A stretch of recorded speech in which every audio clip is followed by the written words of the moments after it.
জুঙ্কো ফুরুতার জন্ম হয় 18ই জানুয়ারি 1971 সালে জাপানের মিসাতো সাইতামায়। ছোটবেলা থেকেই দেখতে সুন্দর হবার পাশাপাশি সে পড়াশোনায় খুবই মেধাবী একটি মেয়ে ছিল। সে জাপানের ইয়াশিও মিয়ামি হাই স্কুলে পড়াশোনা করত। প্রত্যেক বছর সে ক্লাসে খুবই ভালো নাম্বার পেয়ে পাশ করত এবং তার স্বপ্ন ছিল বড় হয়ে একজন বড় সিঙ্গার হবার।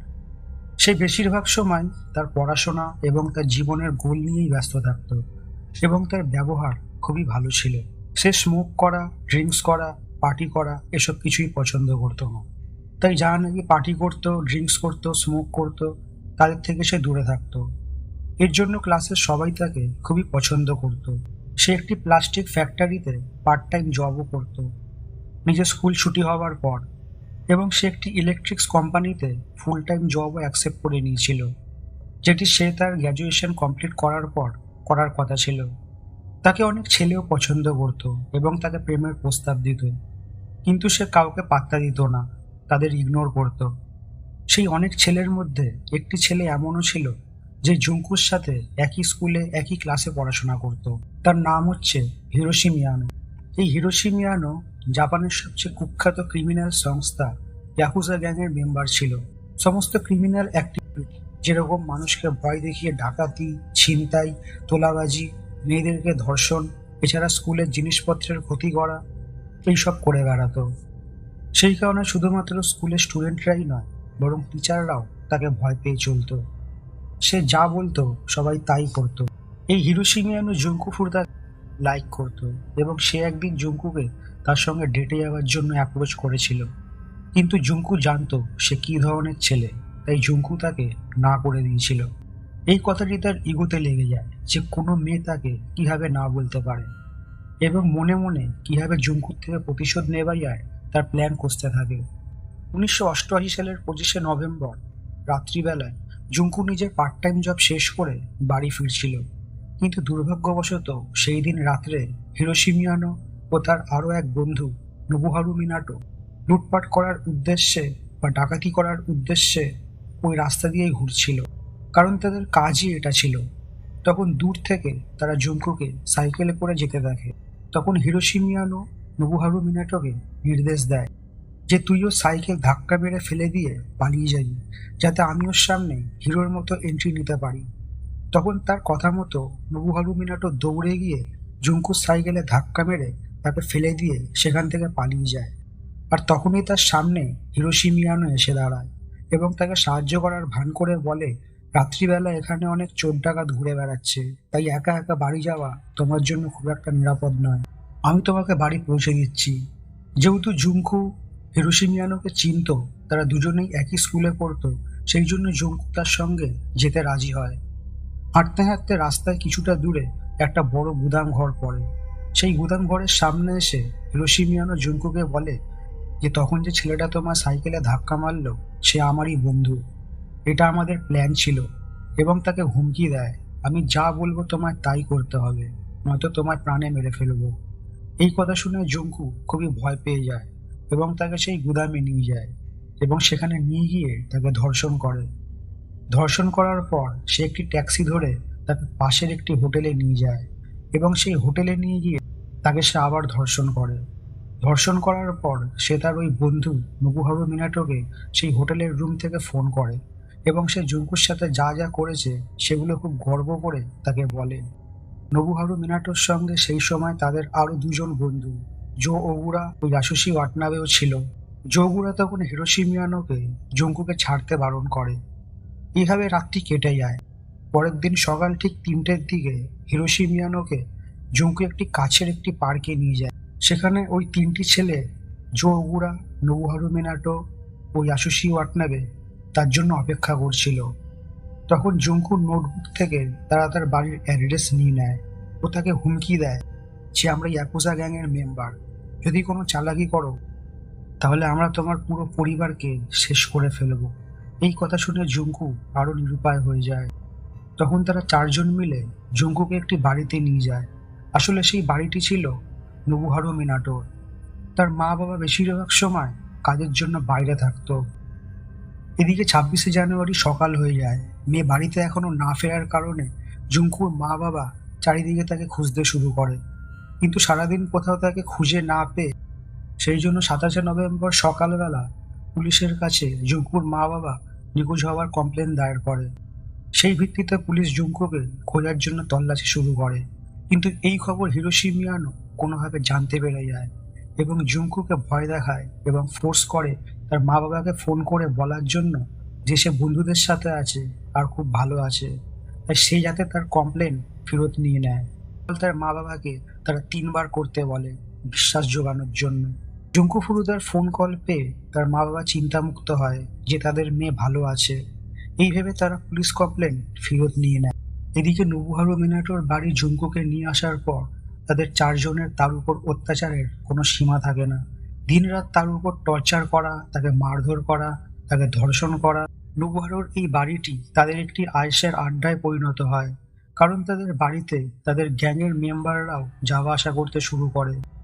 যে কেউ যখন তখন অচেনা অজানা লোক আসতো এবং তারা এসে এসে তাকে ধর্ষণ করত এবং এই খেলা চলতেই থাকে। ক্রমে নোবুহারুর মা বাবা বাড়িতে চলে আসে। নোবুহারুর মা বাবার সামনে জুঙ্কুকে তারা নোবুহারুর গার্লফ্রেন্ড হিসেবে আচরণ করতে বলে। প্রথম দিকে নোবুহারুর মা বাবা কিছু বুঝতে না পারলেও পরের দিকে তারা সবই বুঝতে পারে যেখানে কি চলছে। কিন্তু সবকিছু জানার পরেও তারা তাদের ছেলের নামে ও তাদের বন্ধুদের নামে কমপ্লেন করে না, কারণ তাদের ছেলে ও তার বন্ধুরা ইয়াকুজা গ্যাংয়ের মেম্বার ছিল। পুলিশ কমপ্লেন করলে তারা যদি তাদের উপর হিংস্র হয়ে ওঠে সেই ভয় তারা চুপ থাকে। যত যত দিন কাটছিল তত জুঙ্কুর উপর অত্যাচার বেড়েই চলছিল। 7 দিন কেটে গিয়েছিল, আর এই 7 দিনে জুঙ্কুর সাথে 100বারেরও বেশি ধর্ষণ করা হয়েছিল। তারা তাকে ঠিক মতো খাবারও দিত না, জলও দিত না, তাকে সারাদিন নগ্ন করে রাখা হতো। ওই ইয়াকুজা গ্যাংয়ের যত মেম্বার আসতো তাদের সামনে তাকে ওইভাবেই আনা হতো। প্রথমে তাকে নাচানো হতো, তারপর তাকে গ্যাং রেপ করানো হতো, আর সে যদি একটুও চিৎকার করতো তাহলে তাকে বেধড়ক মারধর করা হতো। তাকে প্রচুর পরিমাণে মদ খাওয়ানো হতো, 3-4টে সিগারেট একসাথে জ্বালিয়ে তার মুখে ঢুকিয়ে দেওয়া হতো এবং তাকে টানতে বাধ্য করা হতো। খিদে পেলে তাকে আরশোলা ও নিজের ইউরিন তাকে পান করানো হতো। ডিসেম্বরের প্রচণ্ড শীতে তাকে নগ্ন অবস্থায় তাকে ব্যালকনিতে শুতে বাধ্য করা হতো। দিনের পর দিন তার উপর হওয়া এই অত্যাচার বেড়েই চলছিল। 4জন মিলে তাকে নিয়মিত গণধর্ষণ করত। ইয়াকুজা গ্যাংয়ের মেম্বাররা যে যখন খুশি এসে তাকে ধর্ষণ করে যেত। 30 দিনে প্রায় 400বারেরও বেশি তাকে ধর্ষণ করা হয়েছিল। এক এক দিন প্রায় 12 জন তাকে ধর্ষণ করত। তার প্রাইভেট পার্টে এমন এমন জিনিস ঢোকানো হতো তা আমি আপনি কল্পনাও করতে পারবো না, যেমন বিয়ারের বোতল, লোহার রড, গল্ফ স্টিক। এমনকি একদিন তো তার প্রাইভেট পার্টে ওরকম লোহার বাল্বও ঢুকিয়ে দেওয়া হয়েছিল। এত কিছু করার পরেও তাদের তার উপর দয়া হলো না। 1 ডিসেম্বর নাগাদ 4জন কোনো কারণে বিরক্ত ছিল, তাই তারা জুঙ্কুকে প্রচণ্ড মারধর করতে শুরু করে। তারা তাকে পাঞ্চিং ব্যাগ হিসেবে তার 2 হাত বেঁধে উপরে ঝুলিয়ে তার উপর প্রচণ্ড ঘুষি লাথি মারতে শুরু করে। মার খেতে খেতে তার নাক দিয়ে এত প্রচণ্ডভাবে রক্ত ঝরছিল যে একটা সময় পর তার নাকে রক্ত জমাট বেঁধে গিয়েছিল ও সেই কারণে তাকে মুখ দিয়ে নিঃশ্বাস নিতে হচ্ছিল। তারপর ছাদ থেকে খুলে নিচে নামিয়ে তার সারা শরীরে উপর থেকে লোহার ভারী ভারী ডাম্বেল তারা ফেলতে শুরু করে। এইভাবে ক্রমাগত অত্যাচারের ফলে, না খেতে দেওয়ার ফলে তার ডাইজেস্টিভ সিস্টেম একদম খারাপ হয়ে গিয়েছিল। তাই সে বমি করলে তারা তাকে বমি করার জন্য মারধর করত।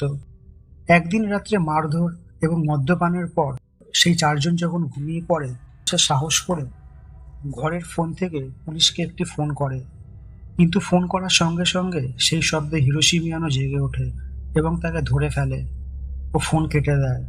তখন পুলিশ যখন ঘুরিয়ে আবার ওই নাম্বারে ফোন করে তখন হিরোশি মিয়ানো ভুল করে কলটি চলে গেছে বলে ও ফোনটি কেটে দেয়। জুনকোর এইরকম করায় হিরোশি মিয়ানো প্রচণ্ড রেগে যায় ও তাকে শাস্তি দেওয়ার কথা ভাবে। তাই সে তার লাইটারের তেল তার পায়ে ঢেলে দেয় এবং তাতে আগুন জ্বালিয়ে দেয়। সেই সময় জুনকো ফুরুডার মনের অবস্থা কিরকম ছিল তা কল্পনা করাও কঠিন, তবে তারপরেও সে হাল ছাড়েনি। নোবুহারুর মা বাবা তখন বাড়িতে ছিলেন।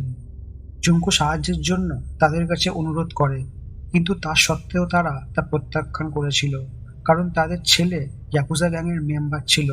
তাদের প্রাণের ভয় ছিল। একবার 2টি ছেলে মিনাটোর বাড়ি আসে এবং জুঙ্কুকে ধর্ষণ করার পর তারা বাড়ি চলে যায়।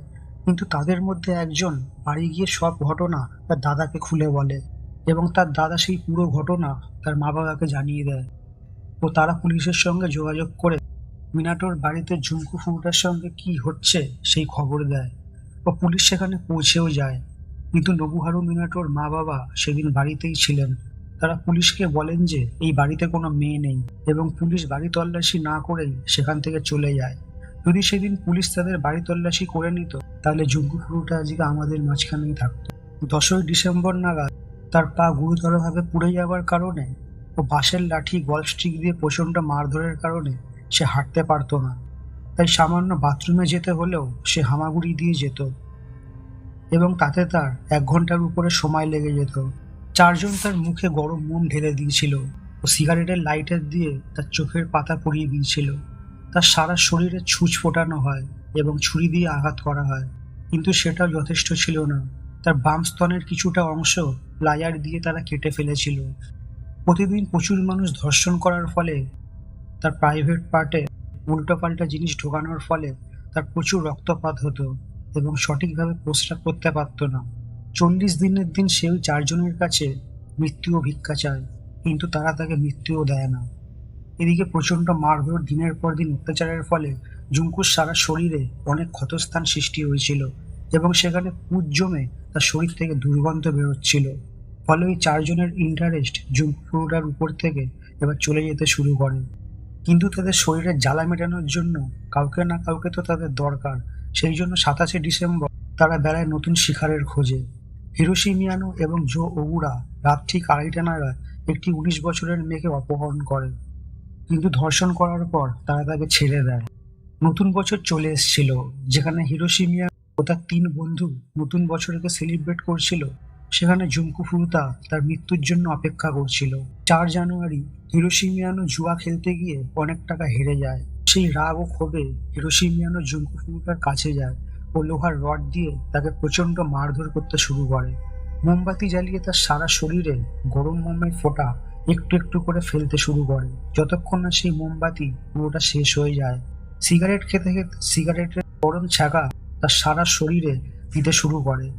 তাকে প্লাস্টিকের ব্যাগের মধ্যে ভরে তাকে চরম ঘুষিলাথি মারতে শুরু করে। এই অত্যাচার সেদিন তার উপর টানা 2 ঘন্টা চলেছিল, আর এত অত্যাচার তার শরীর আর নিতে পারল না। আর ঠিক সেই দিনই জুঙ্কো শেষ নিঃশ্বাস ত্যাগ করে। একদিকে ভালোই হলো, বেঁচে থাকলে হয়তো তাকে আরো কত নরক যন্ত্রণা সহ্য করতে হতো।